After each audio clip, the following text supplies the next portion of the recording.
সন্ধে হলেই ছেলে মেয়ের আবদার কিছু তো বানাও। এই বানাতে বানাতে আমার পথ চলা শুরু। তাই আজকে বানালাম অন্যরকম কিছু, শসার পকোড়া। একটি পাত্রে প্রথমে দুটো শসা কুচিয়ে নিলাম।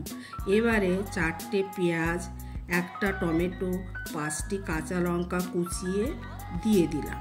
এরপর 1 চামচ গোটা জিরে, 1 চামচ জোয়ান, ছোট বাটির 2 বাটি বেসন, 1 বাটি চালের গুঁড়ো, প্রয়োজন মতো চাট মশলা, স্বাদ মতো লবণ, পরিমাণ মতো হলুদ, ছোট চামচের 1 চামচ লঙ্কা গুঁড়ো, 1/2 চামচ ধনে গুঁড়ো, 1/2 চামচ গোলমরিচ দিয়ে ভালো করে মেশাবো।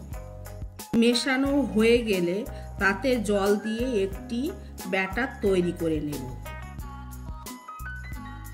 আর কড়াইতে তেল দিয়ে সেটি গরম হয়ে আসলে চপটি ভেজে নেব।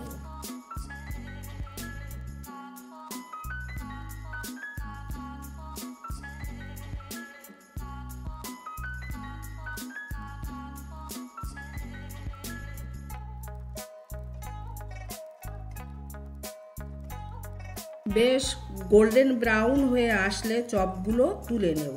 তৈরি হয়ে গেল শসার পকোড়া। এবার গরম গরম সসের সঙ্গে খেতে পারো।